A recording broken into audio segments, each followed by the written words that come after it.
In this video, I'm recording the GED 12 semester 1 short test 2, and this is practice paper A.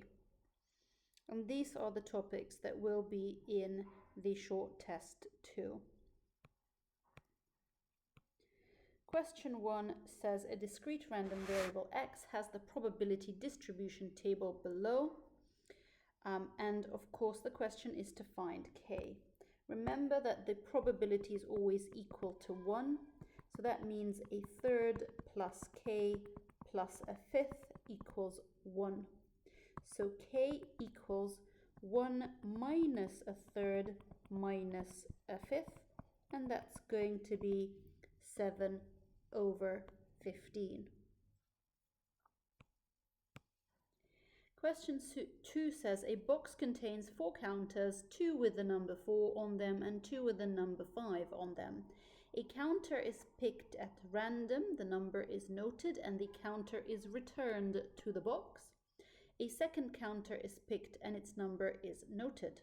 The discrete random variable x is defined as the total. We are adding the two numbers. List the possible outcomes. So this is the first thing you have to do. List the possible outcomes and use your list to draw a probability distribution table. So we have to pick 2. I could pick 4 and 4. I could pick 4 and 5. Or I could pick 5 first and then 4. Or I could pick 5, 5. So this is my list. And then I have to draw a probability distribution table. So you have x and you have the probability of that. Well, we are adding, that's what we're doing. We're finding the total of the two. So this gives us 8, this gives us 9, this gives us 9, this gives us 10. So x is going to be the total, which is 8, 9, and 10. And the bottom is the probability. So what's the probability of getting a total of 8? Well, that's one option out of 4. The probability of getting a 9 is 2 options out of 4. And the probability of getting a 10 is 1 option out of 4. And we have completed the question, done everything that it wants us to do. Question 2 says find the simplified expression for dy over dx. And if you note, there is a 4y, so this is implicit differentiation. So this becomes, when I differentiate, becomes 4, and then I have to multiply it by dy over dx, and then plus. This bracket, I need to use the chain rule. So when I differentiate that, I do the power, which is 2, times the differential in the bracket, which is 6. So I differentiate the bracket, and that's just 6.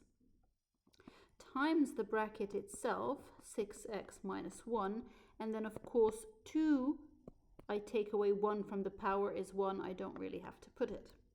So this gives me 2 times 6 is 12, times the bracket 6x minus 1, and of course the equals 0, because when we differentiate 7, it disappears. And then I have to rearrange to make dy over dx the subject. So 4 dy over dx equals negative 12 bracket 6x minus 1. And then I'm going to divide both sides by negative 4. And then I simplify. Negative 12 divided by 4 is negative 3. So my answer is negative 3 brackets 6x minus 1. And question 4 says find the expected value of z. So you need to multiply each of these together and add them. So negative 1 times 0.2 plus 1 times 0.45 plus 2 times 0.05 plus 3 times 0.3. And the final answer is 1.25. That's the expected value, the mean of Z.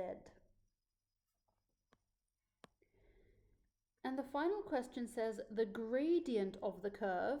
So remember, gradient means dy over dx. The gradient of the curve y equals ke to the x times sine x at the origin, so that's x equals 0, is 5.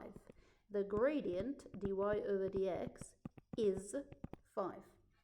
So your step 1 would be to find the gradient, and since this is a multiplication, I'm going to use the product rule. So I'm going to let u equals ke to the x. Therefore, du over dx is exactly the same, ke to the x. And I'm going to let v equals sine x. Therefore, dv over dx equals cos x. And then the product rule says that I'm going to multiply these two together, u by dv over dx and v by du over dx. So I have ke to the x cos x plus ke to the x sine x, and that equals 5 because that is dy over dx, and dy over dx equals to 5. And it says it equals to 5 at the origin when x equals 0. So I need to substitute x equals 0. So I have ke to the power of 0 cos 0 plus ke to the power of 0 sine 0 equals 5. Well, to the power of 0 equals 1. So k times 1 is k and k times 1 is k.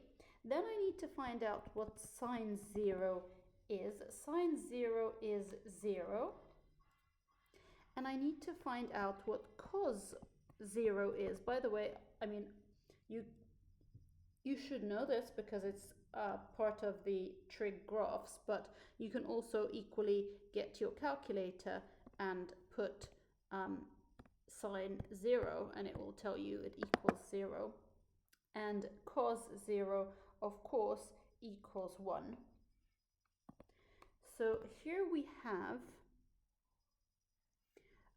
sine 0 equals 0, so k times 0 equals 0, so that whole thing is gone.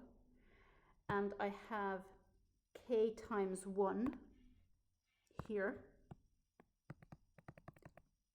k times 1 equals k. So really, k plus 0, or k, equals 5.